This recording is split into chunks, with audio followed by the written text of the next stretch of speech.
How mayonnaise is made in factory. What's the one creamy condiment that fills over 300 jars every single minute, moves through an $11 billion global industry, and somehow ends up in everything from sandwiches to sushi rolls?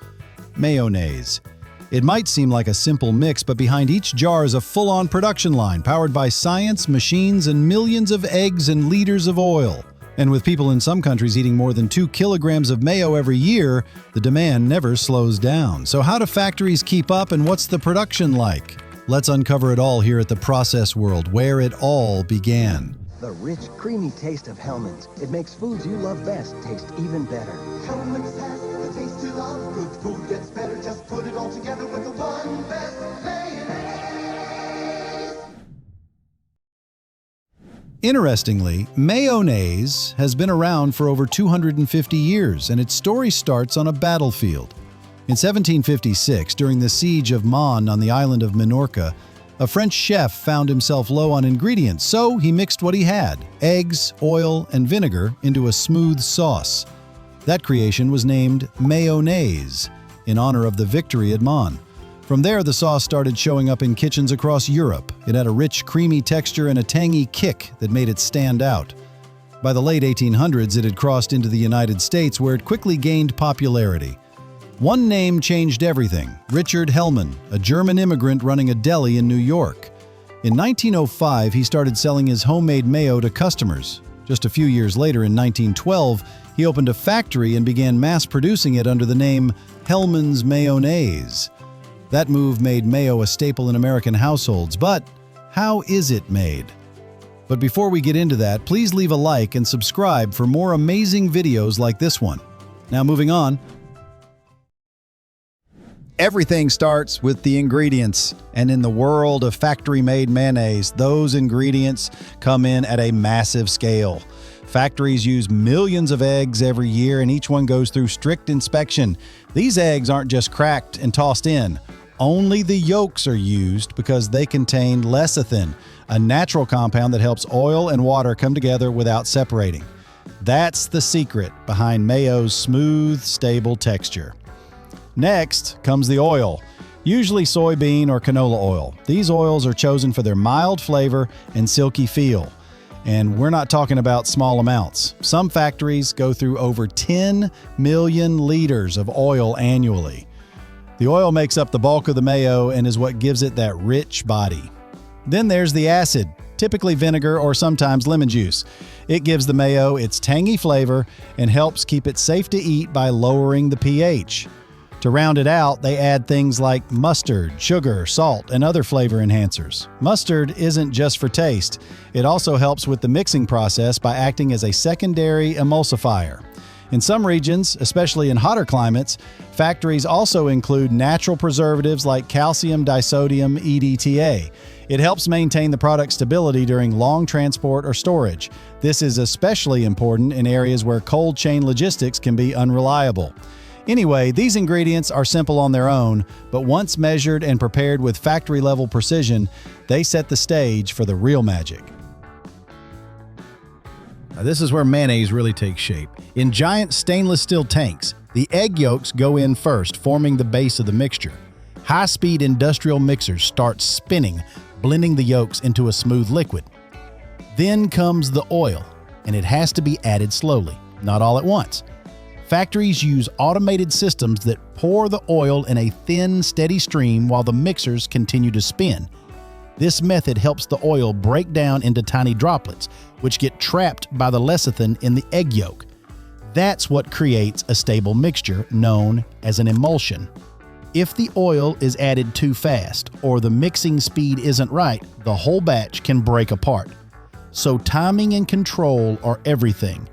When it's done correctly, the result is that thick, creamy texture everyone expects from mayonnaise. These mixing systems are incredibly efficient. Some can produce up to 5,000 liters of mayo every hour. The process might sound simple, but it takes precision to get it right every single time. One slip in timing or temperature, and the mayo loses its texture. That's why factory mixers are built to be consistent down to the second. Once the mixing is complete and the mayo has that smooth, creamy texture, it's not quite ready to be packed. there's one critical step left: pasteurization. This is all about making sure the mayonnaise is safe to eat without changing how it tastes or feels. Even with clean ingredients, bacteria can still be a risk, especially in products that contain eggs. To fix that, the entire batch is gently heated to around 72 degrees Celsius. That's just enough to kill harmful bacteria while keeping the flavor and consistency exactly how it should be. This process is carefully controlled so nothing gets overheated or undertreated. Factories rely on precision machines that monitor the temperature constantly to avoid any slip-ups. Pasteurization is the reason factory-made mayo can sit on shelves for months and still be safe to use. It protects the product and keeps the quality high from the day it's made to the day it's opened. Without this step, the mayo wouldn't meet safety standards, and that's non-negotiable when making food at this scale.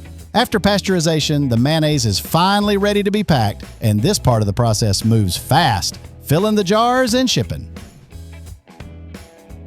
Factories use automated filling machines that handle thousands of jars per hour. These machines are designed to be fast, clean, and precise. The mayo flows into each jar or bottle at just the right level, so every container is evenly filled. No guesswork, no spills. Some lines can fill up to 300 jars every minute. That's 5 jars every second, all done without stopping. Once filled, each jar moves down the line to be sealed airtight.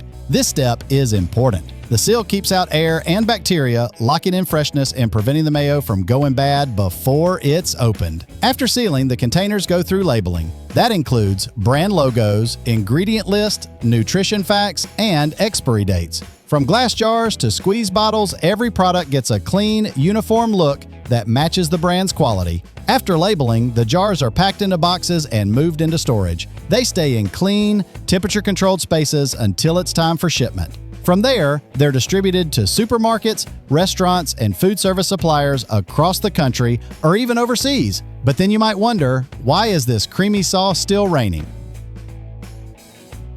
You see, mayonnaise has managed to stay popular for generations, and it's easy to see why. It fits in all kinds of meals, from sandwiches and burgers to coleslaw, potato salad, and even dips. It blends smoothly with other ingredients, adds moisture, and gives food that rich, balanced flavor. And it doesn't stop there. Around the world, different regions have created their own takes on mayo.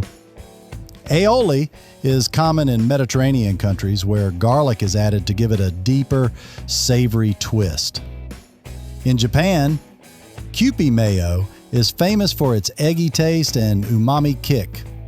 There are also vegan options made without eggs, using ingredients like aquafaba or soy protein, so more people can enjoy it no matter their diet. Even in the Middle East, mayonnaise has become more than just a condiment. It's a key part of everyday meals. From shawarma wraps and chicken sandwiches to loaded fries and garlic sauces, mayo is mixed, flavored, and used in all kinds of creative ways. In countries like Lebanon, Saudi Arabia, Egypt, and the UAE, it's often blended with garlic, chili, or herbs to create bold, region-specific sauces that pair perfectly with grilled meats and street food. Some local factories even produce mayo in sachets for fast food outlets and supermarkets, keeping up with rising demand across the region. And yes, the factory process plays a big part in this success. With tight control over taste, texture, and shelf life, brands can keep their mayo consistent year-round. That's what gives it the staying power to remain on kitchen tables, restaurant counters, and grocery store shelves all over the world. Whether it's a classic American jar or a local variation, mayo has earned its place as one of the most dependable and loved condiments out there. And the way it's made in factories is a big reason why. And that's it. So now to you, do you think mayonnaise is just a condiment? Or is it one of the most underrated feats of modern food engineering? Share your thoughts in the comments section below.